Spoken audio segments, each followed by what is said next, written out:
Hello friends, आज आपने taxation start કરવાનો છે. Today we are going to start accountancy and taxation. તો આપણે જે સબ્જેક્ટ છે એમાં ટોટલ બે ડિપાર્ટમેન્ટ છે, બે પાર્ટ્સ છે. એક અકાઉન્ટનો પાર્ટ છે અને સેકન્ડ છે ટેક્સેશનનો. There are two parts. The first is account and the second is tax. તો જે ફર્સ્ટ પાર્ટ છે એમાં આપણે જે અકાઉન્ટિંગ બનીએ છીએ, બરાબર છે, અકાઉન્ટિંગ એન્ટ્રીઝ આવે છે એ જ આવશે આ પાર્ટ 1માં. And the second part is taxation. એમાં ટેક્સ રિલેટેડ જે બધી ઇન્ફોર્મેશન છે, જે ફોર્મ્યુલા છે, જે મેથડ છે, ટેક્સની કેલ્ક્યુલેશનની જે રીત છે તે આપણે સેકન્ડ પાર્ટ્સમાં જોઈશું. The first part is about accountancy. એમાં ટોટલ બે ચેપ્ટર છે. The first is departmental accounts and the second is investment account. Today we are going to start investment account.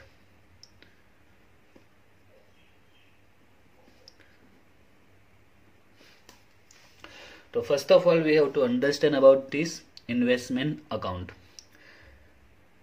We know very well what is investment, right? આપણે બધાને જ ખબર છે કે investment શું છે, બરાબર છે. પણ અહીંયા આપણે જે એની એન્ટ્રીઝ આપવાની છે, we know about investment but we don't know how to effect this investment. Okay, તો આપણે એ નથી ખબર કે એની ઇફેક્ટ કઈ રીતે આપવામાં આવે છે અકાઉન્ટમાં, એની આપણે એન્ટ્રીઝ કઈ રીતે આપવાની આવી છે તે આપણે એનું નોલેજ નથી, જે આપણે આ ચેપ્ટરમાં જોવાના છે. તો ઇન્વેસ્ટમેન્ટમાં શેના વિશે વાત કરશે તે? તો અહીંયા ઇન્વેસ્ટમેન્ટ મીન્સ જે ઇન્વેસ્ટર હોય છે, investor who works only for investment, જેમનું કામ જ હોય છે કે ઇન્વેસ્ટ કરવાનું છે, તે અલગ અલગ કંપનીઝમાં, બરાબર છે, કંપનીના શેર, ડિબેન્ચર, બોન્ડ્સમાં ઇન્વેસ્ટ કરતા હોય છે, રાઈટ? તો એ લોકોને કેલ્ક્યુલેશન કરતા હોય છે યરના એન્ડમાં કે અલગ અલગ પર્ટિક્યુલર કંપનીમાંથી એને યરલી કેટલો પ્રોફિટ થયો, લોસ થયો, કેટલી ઇન્કમ થઈ, એની કેલ્ક્યુલેશન જરૂરી છે. For example, suppose A is a investor અને અલગ અલગ કંપનીમાં ઇન્વેસ્ટ કરે છે. ફોર એક્ઝામ્પલ એ XYZ લિમિટેડમાં મોટાભાગનું એનું ઇન્વેસ્ટમેન્ટ છે અને XYZમાં એનું ઇન્વેસ્ટમેન્ટ એ સેલ્સ અને પરચેસ કન્ટિન્યુઅસ કરે છે.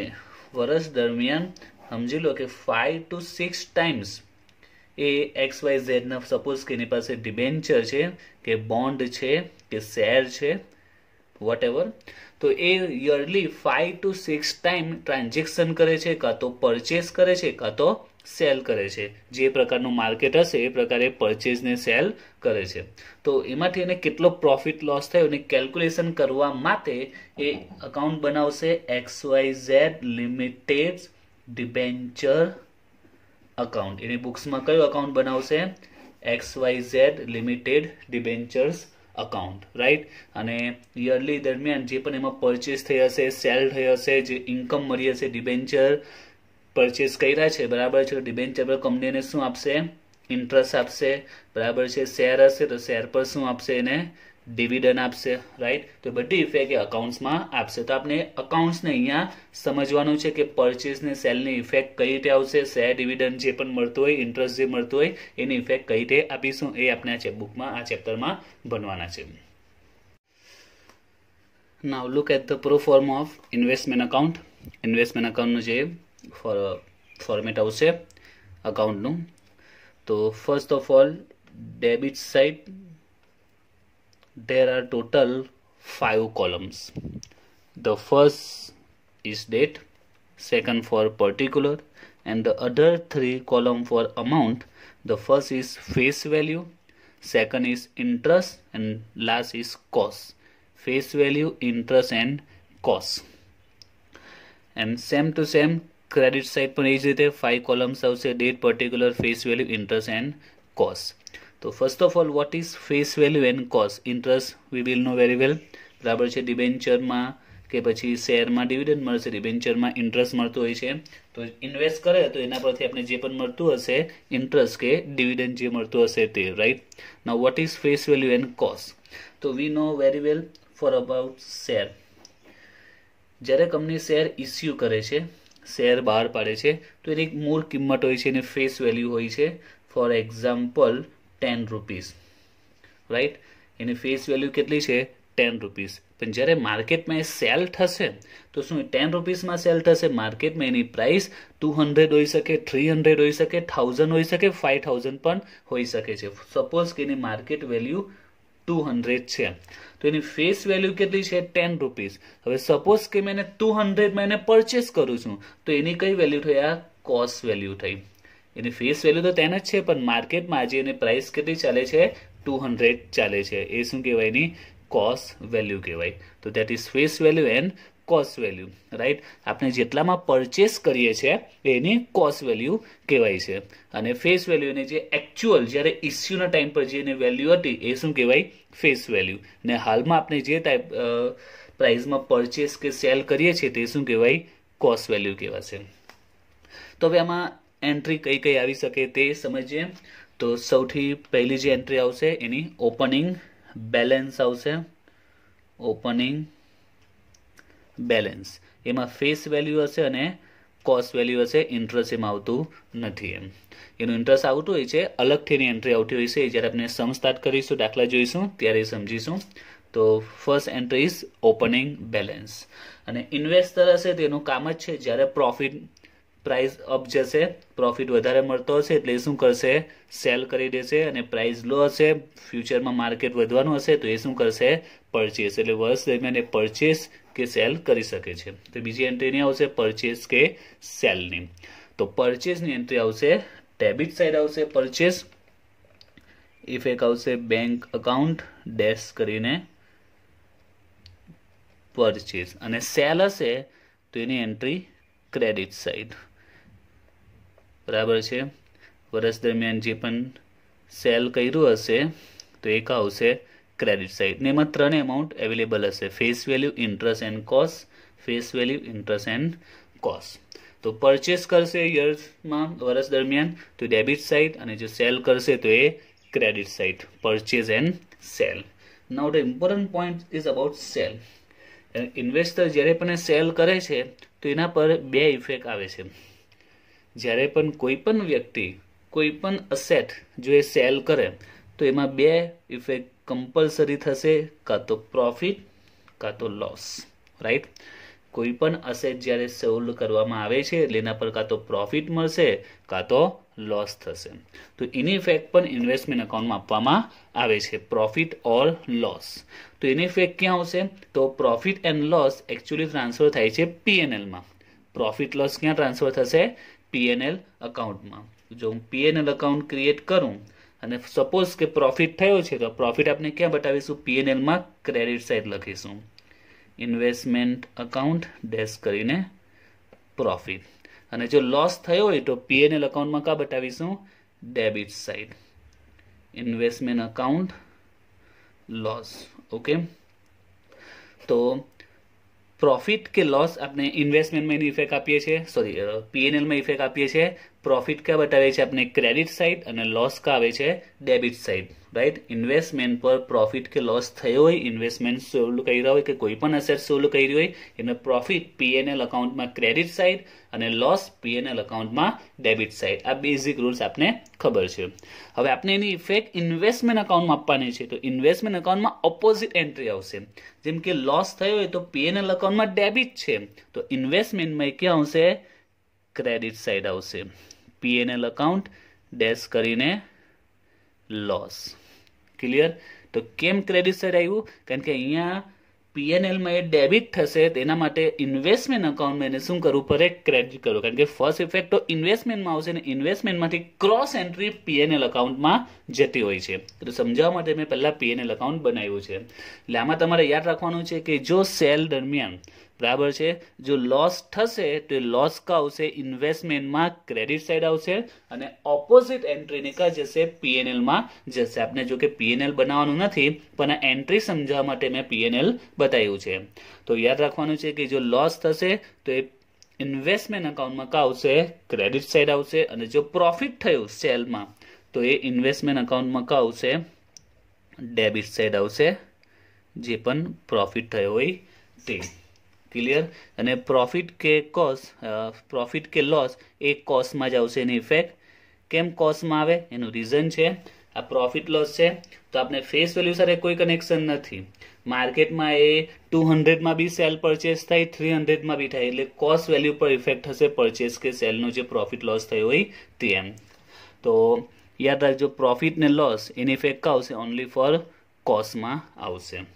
તો શરૂઆતમાં ઓપનિંગ બેલેન્સ આવી, યર દરમિયાન વર્ષમાં એ પરચેસ કરે સેલ કરે તેની ઇફેક્ટ આવશે purchase debit sale credit. Second point cell કરશે તો એમાં એને શું થશે, કાં તો પ્રોફિટ થશે કાં તો લોસ થશે. તો remember this, profit always present debit side of investment account and loss credit side of investment account. And the last point કે આપણે શેર ડિબેન્ચર કે બોન્ડમાં કે કોઈ ગવર્મેન્ટની કોઈ બોન્ડ હોય એમાં જો ઇન્વેસ્ટ કરીએ તો આપણે ખબર છે એના પર આપણે શું મળે, ઇન્ટરેસ્ટ મળે કાં તો ડિવિડન્ડ મળે. And that is income for the investor, right. Interest કે ડિવિડન્ડ મળશે આપણે શું છે, ઇન્કમ છે. તો ઇન્કમ કા બતાવીશું આપણે, ક્રેડિટ સાઇડ બતાવીશું, બેંક અકાઉન્ટ ડેશ કરીને ઇન્ટરેસ્ટ કે ડિવિડન્ડ જે પણ રિસીવ થયું હશે તે ક્રેડિટ સાઇડ આવશે because this is our income. ને ઇન્ટરેસ્ટ છે એટલે ઇન્ટરેસ્ટની કોલમની એન્ટ્રી આવશે. તો એન્ટ્રી ક્યાં આવશે તો જ્યારે આપણે સમ જોઈશું, દાખલા જોઈશું ત્યારે ખ્યાલ આવી જશે. અત્યારે તમારે કઈ કઈ ઇફેક્ટ આવશે એ યાદ રાખવાની છે ને કઈ સાઈડ આવશે તે. તો opening balance always debit side, then purchase and sale તો પરચેસ ડેબિટ સેલ ક્રેડિટ. અને જ્યારે પણ સેલ આવે એટલે ચેક કરી લેવાનું કાં તો પ્રોફિટ કે લોસ થયો જ હશે, profit debit side, loss credit side. અને ઇન્વેસ્ટમેન્ટ કરીએ છીએ એટલે એના પર આપણે ઇન્ટરેસ્ટ મળવાનું છે, એ આપણી ઇન્કમ છે એટલે credit side. And the closing balance last effect closing balance, એમાં પણ ઇન્ટરેસ્ટ આવશે ને એની એન્ટ્રી અલગથી આવશે અક્રૂ ઇન્ટરેસ્ટ તરીકે. એ તો જ્યારે આપણે દાખલા જોઈશું ત્યારે સમજી લઈશું, રાઈટ. તો આ થયું આપણે pro forma of investment account, એનું ફોર્મેટ કેવું આવશે તે. Now the most important thing, હવે આપણે મોસ્ટ ઇમ્પોર્ટન્ટ પોઈન્ટને સમજવાનું છે, ધેટ ઇઝ કમ ઇન્ટરેસ્ટ और ex interest purchase and cell.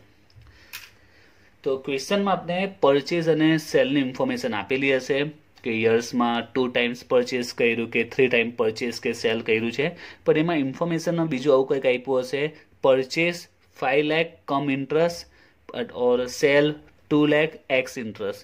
તો પરચેસ કે સેલમાં ઇન્ફોર્મેશનમાં જે દાખલાની રકમ હશે એમાં કંઈક આપેલું હશે cum interest oblique ex interest, બેમાંથી એક આપેલું હશે, purchase with cum interest or purchase with ex interest, અથવા તો sale with cum interest or sale with ex interest. તો પરચેસ કે સેલમાં જે કમ ઇન્ટરેસ્ટ કે એક્સ ઇન્ટરેસ્ટ હોય છે તે આપણે સમજવાનું છે કે what is cum interest and what is ex interest. Okay, તો આને સમજવા માટે હું એક એક્ઝામ્પલ લઉં છું, બરાબર છે, તેના પરથી આનો કન્સેપ્ટ ક્લિયર થઈ જશે. For example ABC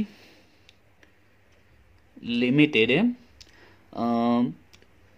four 50,000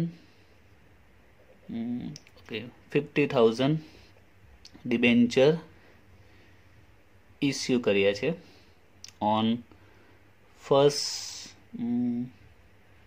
1st January 2019. ABC લિમિટેડે 15,000 ડિબેન્ચર ઇસ્યુ કર્યા છે ઓન 1st January 2019. 1/19 રોજ 50,000 ડિબેન્ચર ઇસ્યુ કર્યા છે એબીસી લિમિટેડે. અને એના પર રેટ ઓફ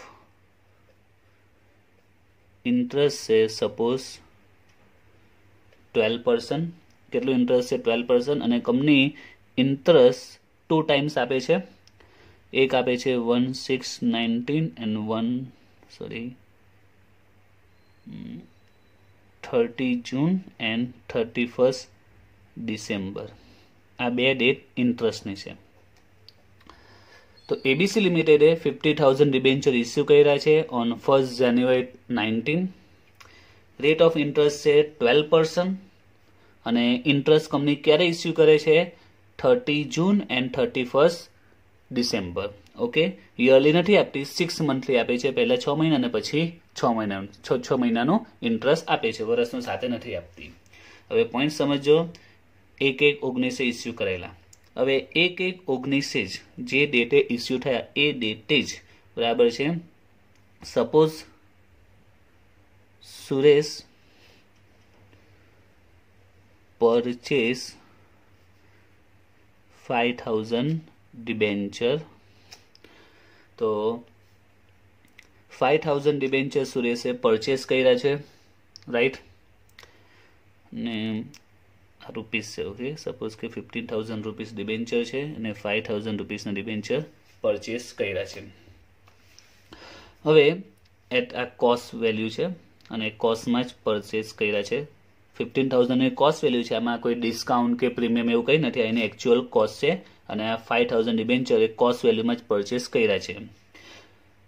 નાવ સુરેશ પાસે આ ડિબેન્ચર છે 5,000 રૂપીસના. ઓકે, કોસ્ટ વેલ્યુ છે 1119. જે ડેટે ઇસ્યુ કરેલા 1190 એ ડેટના રોજે જે પરચેસ કરી લીધેલા એબીસી લિમિટેડ પાસેથી. નાવ the point that is debenture Suresh પાસે છે, એ ડિબેન્ચર સોલ્ડ કર્યા નથી, બરાબર છે. 1 જાન્યુઆરી, ત્યાર પછી 2 ફેબ આવી ગઈ, 1 માર્ચ આવી, 1 એપ્રિલ આવી, એ સોલ્ડ કરતો જ નથી. 1 મે હજુ પણ એની પાસે જ છે, રવા દીધા છે, સોલ્ડ નથી કર્યા. 1 જૂને પણ સોલ્ડ નથી કર્યા. હવે એક પોઈન્ટ છે, ડિબેન્ચર એની પાસે જ છે, રાઈટ, અને કંપની ઇન્ટરેસ્ટ આપે છે ને ક્યારે 30/6 17 આવી ગઈ, બરાબર છે. 1/7 મીન્સ 1 જુલાઈ આવી ગઈ, બરાબર છે. 1/7 થઈ ગઈ, હજુ ડિબેન્ચર એ સોલ્ડ નથી કર્યા, પોતાની પાસે જ રવા દીધા છે 1/7 સુધી. તો હવે એક પોઈન્ટ સમજવાનો છે કે 1/7 સુધી ડિબેન્ચર એની પાસે અવેલેબલ હતા, બરાબર છે. અને કંપની 30/6 ઇન્ટરેસ્ટ ઇસ્યુ કરશે. તો આ ઇન્ટરેસ્ટ કોને મળશે? કોમન છે, સુરેશને જ મળશે ને. કારણ કે ડિબેન્ચર કોની પાસે છે? સુરેશ પાસે છે, બરાબર છે. તો ક્લિયર પોઈન્ટ છે, Suresh is the owner of the debenture. Suresh is the debenture holder on 1/7 till 1/7.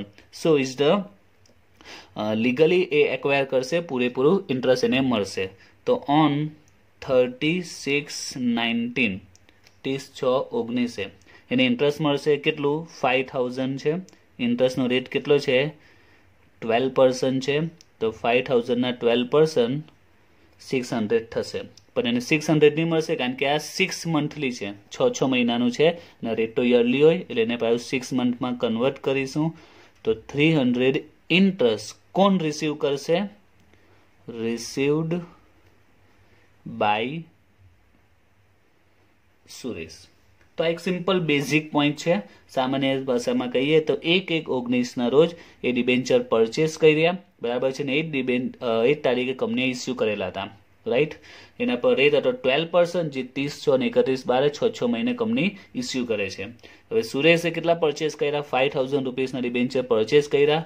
1 જુલાઈ સુધી ડિબેન્ચર એની પાસે જ છે, સોલ્ડ કર્યા નથી. તો 30/6 બરાબર છે, 30 જૂને એને ઇન્ટરેસ્ટ મળી ગયું, બરાબર છે. 5,000 ના 12% પ્રમાણે 6 મંથનું ઇન્ટરેસ્ટ એને મળી ગયું. નાવ 1 ઓગસ્ટ એ ડિબેન્ચર હજુ એની પાસે છે 1/9/10. હવે શું કર્યું તે 1/11/19 1/11/19 Suresh sold debenture to Ramesh at ₹7,000.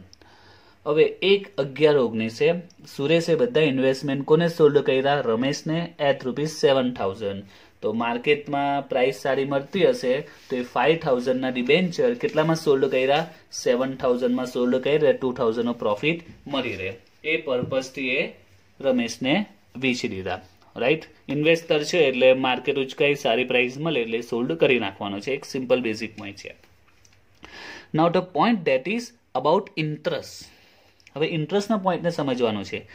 હવે 1/11/19 આવી, પછી 1/12/19 અને ત્યાર પછી 31મી ડિસેમ્બર આવશે એટલે ઇન્ટરેસ્ટ મળશે. તો ઇન્ટરેસ્ટ કેટલું મળશે? તો first of all interest always આ એની ફેસ વેલ્યુ છે, બરાબર છે 15,000 આ કિંમતે કંપનીએ બહાર પાડેલા હતા, એની ખરેખર એકચ્યુઅલ વેલ્યુ છે, એના પર જ કંપની ઇન્ટરેસ્ટ આપશે 5,000ના 12% પ્રમાણે 6 મંથનું ઇન્ટરેસ્ટ એ કેટલું આવશે? એ પણ 300 જ આવશે. ઇન્ટરેસ્ટ ઓલવેઝ એ જ્યારે ઇસ્યુ પ્રાઇસ છે એના પર જ મળશે, અને જે ફેસ વેલ્યુ ઇસ્યુ પ્રાઇસ છે એના પર જ મળતું હોય છે. તો ભલે માર્કેટ પ્રાઇસ આમાં સમજાયું કે 10 રૂપીસની ફેસ વેલ્યુ છે, 200 માર્કેટ પ્રાઇસ હોય કે 2000 હોય, ઇન્ટરેસ્ટ ઓલવેઝ યાદ રાખજો ફેસ વેલ્યુ પર મળે, જે રેટે ઇસ્યુ કર્યા હોય એ રેટે છે. તો આ ઇસ્યુ પ્રાઇસે જે પરચેસ કરેલા 5,000 એટલે ઓલવેઝ ઇન્ટરેસ્ટ આ 5,000 પર જ મળશે. માર્કેટમાં 7,000માં સોલ્ડ થાય કે 70,000માં કે 7 લાખમાં સોલ્ડ થાય, ઇન્ટરેસ્ટ ઓલવેઝ આ 5,000 પર જ મળશે. તો 300 interest. Now the question is કે આ 300 ઇન્ટરેસ્ટ કોને મળશે? સવાલ એ થાય. Question is that who is the actual owner, actual liable to receive this interest, 300 interest. તો કંપની શું કરશે? એબીસી લિમિટેડ કંપની ફક્ત એટલું ચેક કરશે કે 31/12/19 જે ઇન્ટરેસ્ટની ડેટ છે, આ ડેટમાં અત્યારે હાલમાં આ 5,000 ડિબેન્ચરમાં કોના નામ પર છે? Who is the holder of this debenture? કોણ આ ડિબેન્ચર ધરાવે છે, કોના નામ પર છે? તો અત્યારે આ 5,000 ડિબેન્ચર હાલમાં કોની પાસે છે? રમેશ પાસે છે.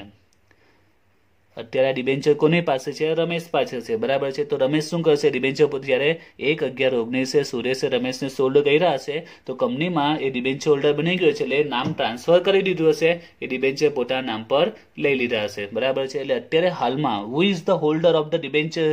That is Ramesh. તો આ 300 ઇન્ટરેસ્ટ પૂરેપૂરું કોણ રિસીવ કરશે? રમેશ રિસીવ કરશે. પૂરેપૂરું ઇન્ટરેસ્ટ કોને મળશે? રમેશને મળશે. તો અહીંયા ક્વેશ્ચન ઉભો થાય, આ 300 ઇન્ટરેસ્ટ તો 6 મંથનું છે, જ્યારે રમેશે ડિબેન્ચર ક્યારે એટલે 1/11, એની પાસે ડિબેન્ચર કેટલા મહિના હતા? તો 11 નવેમ્બર અને ડિસેમ્બર, ઓનલી ફોર 2 મંથ. એની પાસે ડિબેન્ચર કેટલા મહિના? ફક્ત 2 મંથ્સ જ હતા, બરાબર છે, 2 મહિના જ હતા, જ્યારે એને ઇન્ટરેસ્ટ કેટલા મહિના મળ્યાનું? 6 મંથનું એને ઇન્ટરેસ્ટ મળી ગયું છે.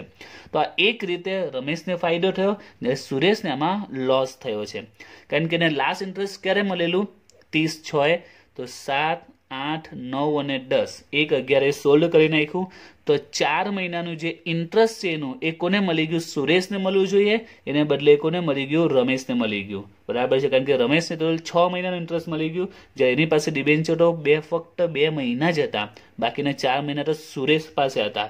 તો 4 મહિનાનું જે ઇન્ટરેસ્ટ છે, બરાબર છે, લીગલી કોને મળવું જોઈએ? સુરેશને મળવું જોઈએ. પણ કંપની એ ચેક નહીં કરે, કારણ કે 6 મહિનાની અંદર 30/6 કંપનીએ ઇન્ટરેસ્ટ ઇસ્યુ કર્યું, નેક્સ્ટ ઇન્ટરેસ્ટ 31/12 આપે છે. તો 6 મહિનામાં ડિબેન્ચર 10 વખત પણ વેચાય, 2 વખત પણ વેચાય. તો કંપની દરેક હોલ્ડરને શોધવા નહીં જાય કે પહેલા કોણ હતું. કંપનીનો એક જ પોલિસી છે, company follow only one policy, બરાબર છે, કે ઇન્ટરેસ્ટની ડેટે 31 ડિસેમ્બર 19માં ડિબેન્ચર જેના નામ પર હશે, બરાબર છે, જે પણ ડિબેન્ચર હોલ્ડર હશે એને પૂરેપૂરું 6 મંથનું ઇન્ટરેસ્ટ આપી દેશે, બરાબર છે. પછી ફોર સપોઝ કે ડિબેન્ચર 30 ડિસેમ્બરે પરચેસ કરે, આપણને કેવું, જો ડિબેન્ચર 30 ડિસેમ્બર રમેશ પરચેસ કરે ને, તો 31 ડિસેમ્બર સુધીમાં જો નામ પર થઈ ગયા હશે તો પૂરેપૂરો ઇન્ટરેસ્ટ એને જ મળી જશે. એક દિવસ પહેલા પણ જો ડિબેન્ચર પરચેસ કરે તો પણ 6 મહિનાનું ઇન્ટરેસ્ટ એ કોને મળી જાય? રમેશને મળી જાય. તો આવી સિચ્યુએશનમાં આનો સોલ્યુશન શું? તો સોલ્યુશન સુરેશ અને રમેશે જ લાવવું પડશે. આમાં કંપનીનો કોઈ ઇન્ટરફિયર કંપની કરશે નહીં, બધું કોના હાથમાં છે? સુરેશ ને રમેશ. તો આમાં શું ઓપ્શન આવી શકે? તો કોમન ઓપ્શન છે, સુરેશ શું કહેશે? 7,000માં એને સોદો કર્યો છે, 7,000માં એ સેલ કર્યું છે, અને સાથે સાથે એને કહેશે કે તને 300 ઇન્ટરેસ્ટ મળવાનું છે. કેટલા મંથનું? 6 મંથનું. એમાં 4 મંથનું તો મારું છે. એ કહેશે સુરેશ રમેશને કે ડિસેમ્બર આવશે ત્યારે તને 300 રૂપીસ ઇન્ટરેસ્ટ મળશે, પણ એ 300માં 4 મંથનું મારું છે, 2 મંથનું તારું છે. તો સુરેશ કેલ્ક્યુલેશન કરી નાખશે કે 4 મંથનું કેટલું થશે, એ પોતે કેલ્ક્યુલેશન મૂકશે કે 5,000ના 12% પ્રમાણે એની પાસે 4 મંથ હતું, તો 4 મંથનું કેટલું થશે? તો 5,000ના 12%, 4/12, તો 200 ઇન્ટરેસ્ટ થશે એમ. તો જ્યારે સુરેશ રમેશને સોલ્ડ કરશે તો 7,000 માં ડીલ થઈ પ્લસ એને વાત કરશે આ 200 ના ઇન્ટરેસ્ટની, જે 4 મંથ એની પાસે હતા ડિબેન્ચર, તેનું 200 નું ઇન્ટરેસ્ટ એની પાસે લેવાનું થશે. તો સુરેશ શું કરશે, રમેશને કહેશે કે મને તારે 200 ઇન્ટરેસ્ટના પણ આપવા પડશે. એટલે કેટલામાં ડીલ થઈ કહેવાય, 7,200 માં ઇન્ટરેસ્ટના બે કલેક્ટ કરી લેશે. બરાબર છે. અને બીજો ઓપ્શન, રમેશ શું કહેશે કે અત્યારે હું 200 નહીં આપું. કેમ નહીં આપું? રમેશ એમ કહેશે કે 200 તો ઇન્ટરેસ્ટના માંગે છે, રાઈટ છે, બરાબર છે, પણ આ ઇન્ટરેસ્ટ મને મળ્યું છે, રિસીવ થયું છે ના, કારણ કે એને 300 ઇન્ટરેસ્ટ રિસીવ થવાનું છે. ક્યારે રિસીવ થશે? ડિસેમ્બરમાં. અને ક્યારે ડીલ થઈ છે?